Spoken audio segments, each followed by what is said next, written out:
Well, hello there and good morning. It is Wednesday, August 24th, and it is 10 a.m. And I am Karen Bondar. This week on the show, we are going to be talking about some pretty cool, I don't know, pretty cool, pretty interesting, anyway, things that caught my eye this week.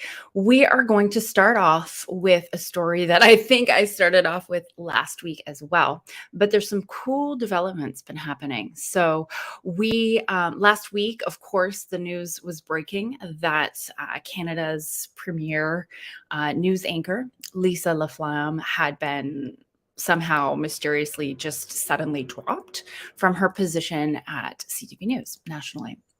And of course, as many of us were last week, I was one of those ranting and raving on the Twitter and on the socials. And I, as well as many other people, came across a petition that was started by a guy called Miles McMillan of North Bay, Ontario.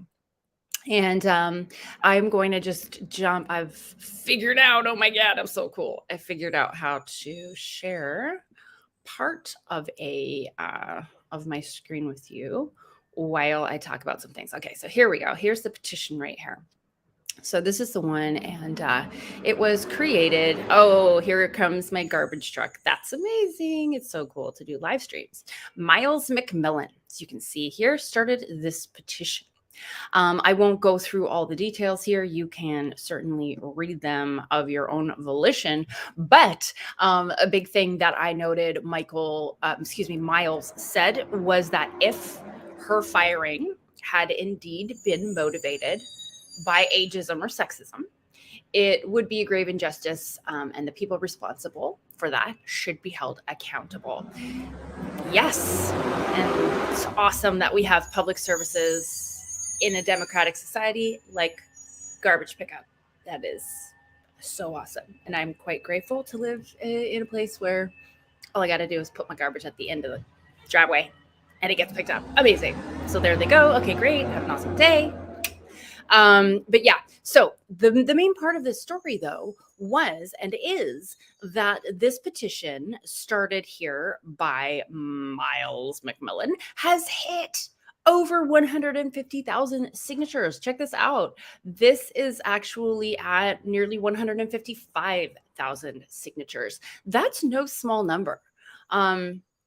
And I mean, I just looked this morning as I was preparing to come on here and do this show. I was looking for any kind of follow-up information or any kind of follow-up statement from either CTV in general or specifically from Michael Melling. Michael Melling is the guy that apparently came to heads with Lisa Laflamme, a young executive that showed up at the network last January and apparently disagreed with her over how resources would be spent to cover the war in the Ukraine.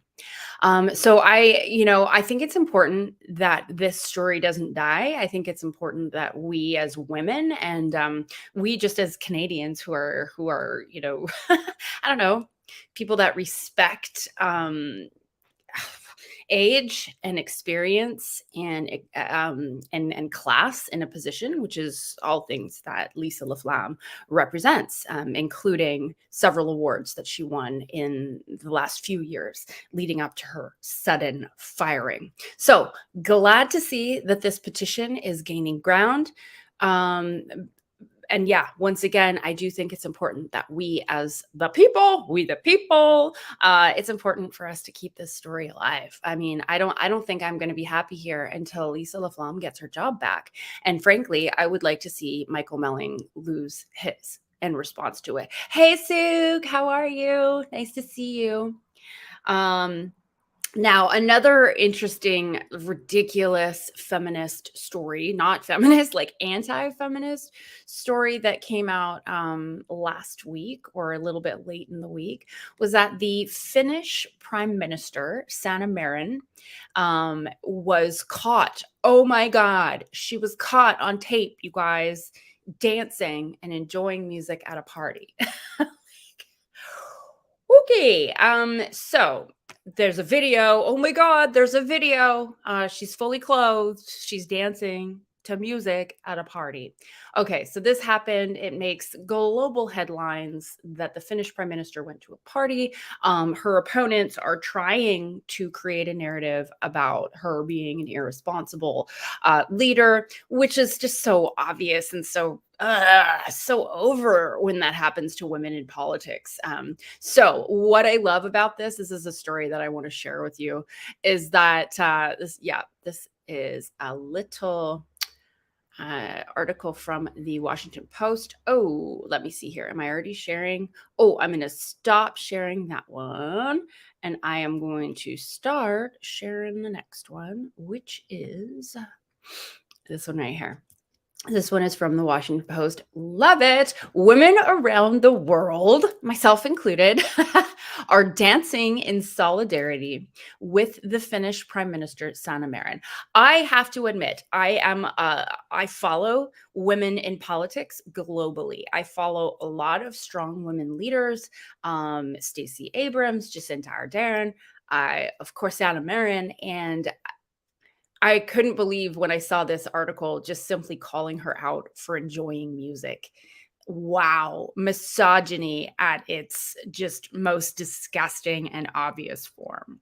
There she is being all serious, and I guess like, oh, that's what a leader should look like, or whatever.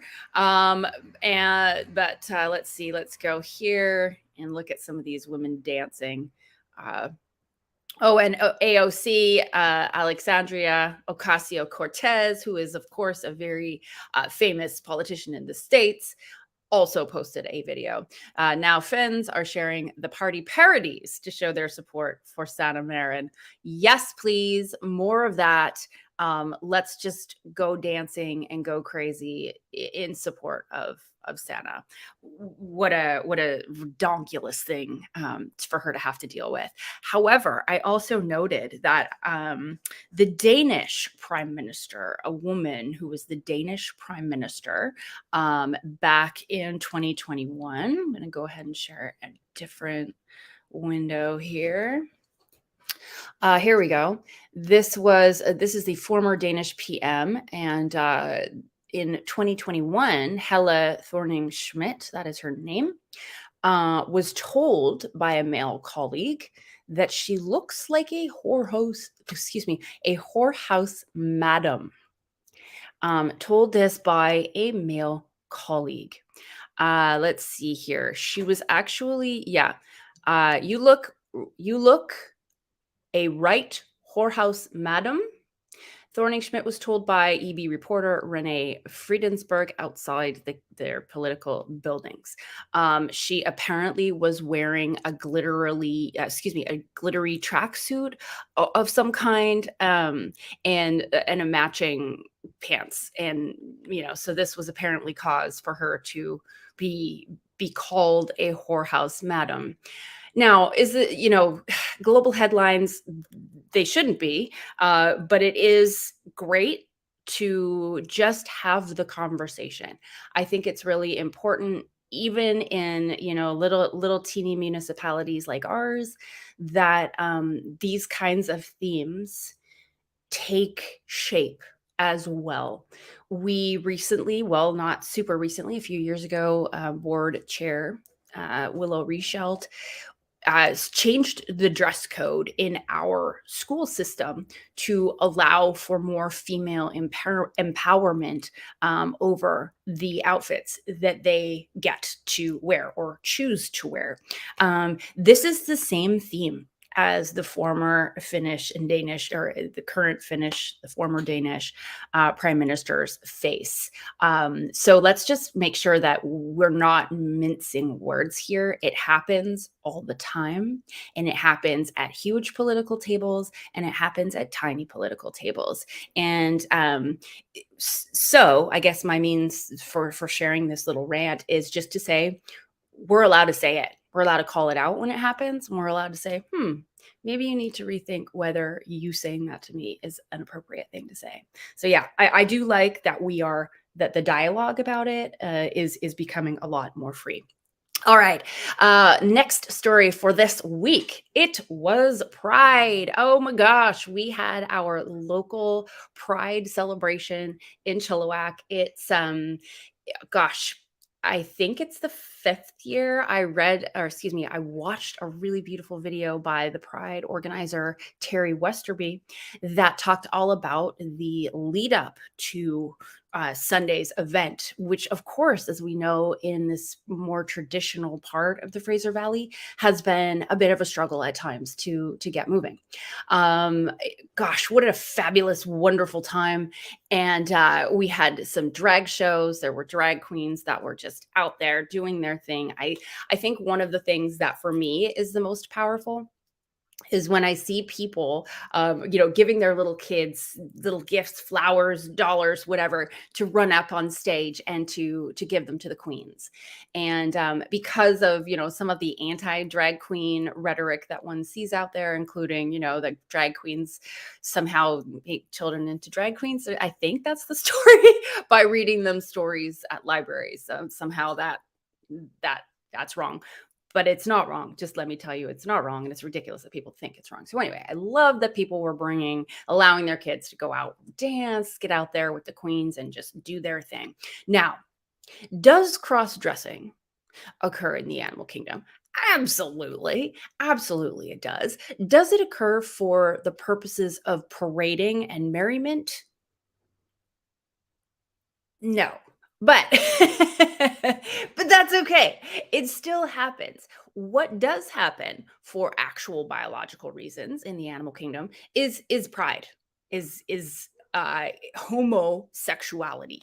And if you know me, you will know that I have talked about this a lot in the past. In fact, it's because sex is something that humans are so very, very obsessed with. It's a good teaching tool to talk about a lot of different topics because we're going to automatically pay attention because we really like stories that have things to do with sex. So I just thought that I would go ahead and give you two of my favorite examples of pride in the animal kingdom. So the first one, I am going to share you a Chrome tab here.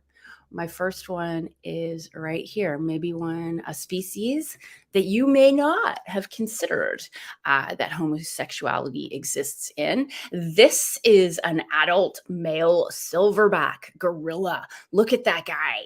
He is, and I know it's a he based on the secondary sexual characteristic, the extremely large muscles, the extremely large jaws, and the jaw flanges. The flanges are a little more evident in some other species. Anyway, so male gorillas absolutely copulate with each other.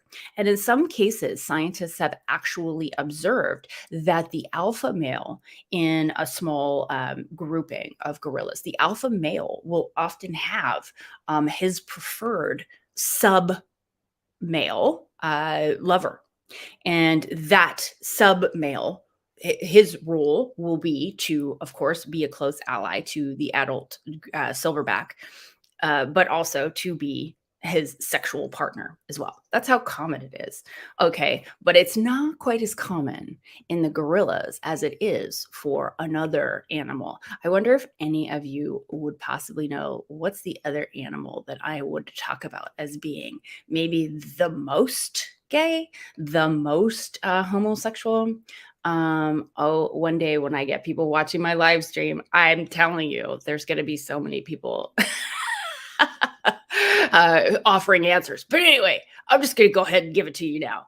And it is going to be this one right here. Where'd you go? Where'd you go? Oh, there you are. There you are. There they are. Okay, so this is the bottlenose dolphin. And yes, bottlenose dolphins, as well as other species of dolphins, are known to be hypersexual. Hypersexual. What does this mean? They have sex pretty much every hour of every day, 7 days a week.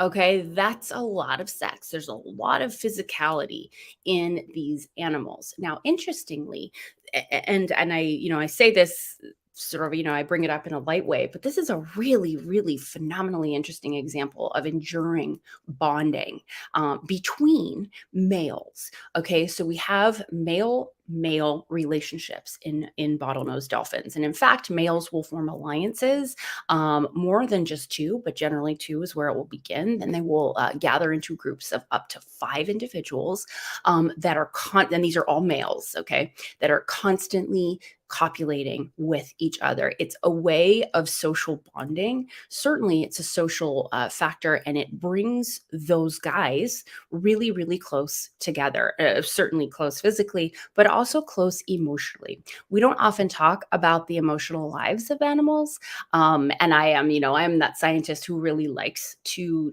consider it. I mean, I know that since we can't directly speak to animals, we can't understand exactly what they're feeling, but we can look for examples of behaviors or patterns that are indicative to things that we would consider to be love, relationships, caring. So, anyway, during reproductive seasons, this little group of males will acquire a female.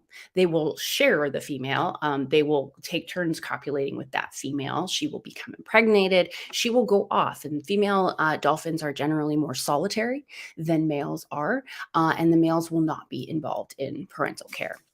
We know that because we know about mammals. Well, anyway, maybe that'll be another live stream. But these dolphins are very, very far more sexually active in a homosexual capacity than they are in a heterosexual one. So there you go. The dolphins were at Pride long before we had Pride happening in Chilliwack. But I got to tell you, what an immensely proud and awesome experience that was to attend Pride in Chilliwack. All right. So let me think. I'm down to my last story, which again has to do with the marine environment. And this one is sad. This one is about Freya, the walrus. Freya was actually, let me bring up the story here. Freya was, and I say was because she has recently been euthanized. She was a walrus. There she is there. Goodness gracious, 600 kilograms, 94 stone is how they would say that in the UK. And yeah, she was nicknamed Freya, but that certainly became her name. And she was appearing all over many locations in that northern region. She appeared here in this image at Norway's capital city in the Oslo fjord.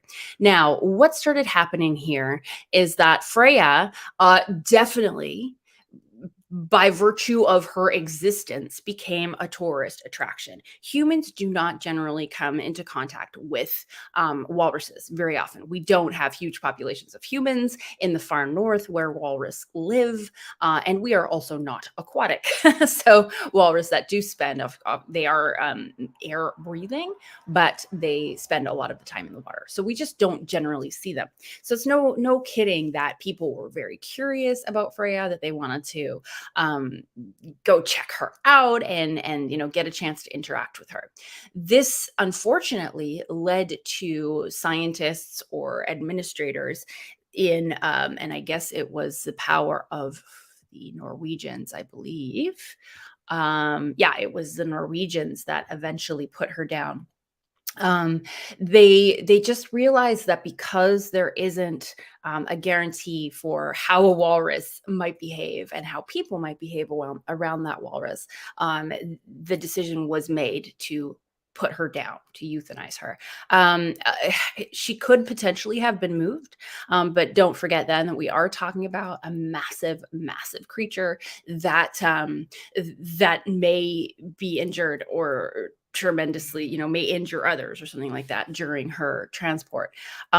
This story actually reminded me quite a bit of a story that happened in British Columbia many years ago, and that was the story of Luna, the killer whale. I wonder if anyone out there watching has a memory of Luna. Luna was an amazing uh, individual orca that started to appear in Nootka Sound. This was right around the year 2000. So Luna, also known as L98 or Tsukit. was born in Puget Sound, but was separated from his mother and her pod when he was young. He spent 5 years in Nootka Sound as an individual roaming young male orca. He was healthy. He was gregarious. He loved interacting with the people there. We had a real issue because, well, we the people didn't know what would be the best course of action for Luna. So there was also another interesting sort of wrench in the system. I don't want to say wrench, but the Mao, excuse me, I really am hopefully pronouncing this not too terribly, Molchalat First Nations believed that Luna was a reincarnation of a former chief. So a tremendous spiritual importance was recognized for this in animal, Luna, back in the day. And so there was definitely opponents to Luna's presence, but there were definitely camps greatly in favor of Luna's presence. I watched a documentary about this entire situation, how it went down in Nootka Sound. What ended up finally happening in later years of Luna's life is here. It says by September 2002, Luna was determined to follow boats which traveled around Nootka Sound regularly because of the fishing camps and logging camps that are around. And we're talking about big boats here, okay? Big boats with big propellers. Luna followed a boat to a dock at Gold River, where his curiosity and playfulness caused damage to vessels and a float plane. Some people were fined for petting Luna. That also happened with Freya, the walrus, as well. And observers of Luna's friendly behavior concluded it was just not possible to keep him away from people. Conceding that human interaction was warranted for his social benefit. What an immense issue this became, because yes, it's important for a social creature like an orca to have social interactions. His pod was not there, so he was seeking social interactions from people who were absolutely more than happy to offer out those social interactions. What an incredible experience that would have been. And then there was DFO in the middle going, what is going to happen here? How are we going to safely, get this whale reunited with his pod, and do this in a way that's going to not be a public PR, public relations nightmare.